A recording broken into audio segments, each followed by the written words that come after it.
2019 में जो एक्ट आया था और अब जो 2026 में अमेंडमेंट की गई है इसको लेकर कि मेडिकल बोर्ड अब ये चूज़ करेगा कि कौन ट्रांस है कौन लेस्बियन है, क्या कहना चाहेंगे? 2019 में जो आया था उसमें हम समहाउ हैप्पी थे। उसमें भी बहुत सी चीज़ें ऐसी थी क्योंकि वो भी एक्ट जो था वो हमसे बिना पूछे बनाया गया था। अगर हमारे लिए कोई एक्ट हो रहा है, कुछ भी हमारे लिए चीज़ आ रही है तो एटलीस्ट हमसे उसमें मतलब आप बात करके या हमारा कोई मेंबर उसमें हो जो हमको रिप्रेजेंट कर रहा हो तो आप उस चीज़ को लेके आगे बढ़िए, किसी भी चीज़ को लेके। अब उसके बाद उन्होंने ये चीज़ दे दी जो मेडिकल बोर्ड को उन्होंने इसमें ऐड करा है, इंक्लूड कर लिया है। ये मतलब मेडिकल बोर्ड कौन होता है? हमसे बिना बात कर आप हमारे लिए बिल्स निकाल रहे हो, एक्ट्स निकाल रहे हो, उसके ऊपर आप हमारे ऊपर चीज़ें थोप रहे हो कि अगर मतलब चलो मान के चलो हमारा कुछ सर्टिफिकेट हमारे पास है भी, उसमें भी आप हमें मतलब वो नहीं दे रहे हो कि श्योरिटी नहीं दे रहे हो कि ठीक है इस पर भी काम हो सकता है। बहुत ज़्यादा परेशानी होने वाली है हमको, अभी भी हो रही है। मतलब अभी की कंडीशन ये हो रही है कि हम अप्लाई भी नहीं कर पा रहे अभी हमको किसी टीजी कार्ड के लिए। जो हमारे 2019 में जो एक्ट आए थे उनके बेसिस पे हम जो चीज़ कर पा रहे थे वो भी नहीं कर पा रहे हैं।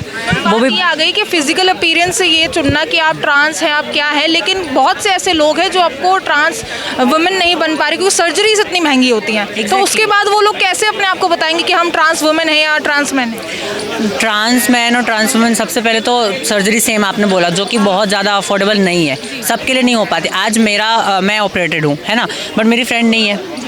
मैं ऑपरेटेड हूँ बट मेरे पास डॉक्यूमेंट्स में वो चीज़ें हैं नहीं जो मेरे को चाहिए।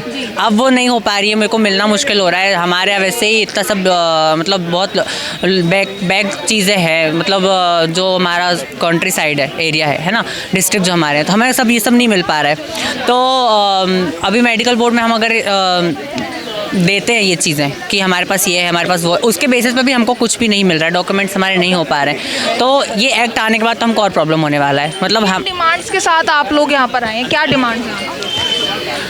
हम जो आए हम तो बेसिकली ये ज्वाइन करना है बिकॉज ये कि आज जो भी कोर्ट ने फैसला लिया है, पहले एटलीस्ट हमसे पूछे कि हम क्या है। देखो हम तो वी आर द ट्रांस, अब हमारे पास तो है मेडिकली जो भी है, बट बाकी जो हमारे फ्रेंड है जैसे नॉन वायलेंट, गे, लेस्बियन, उनका क्या?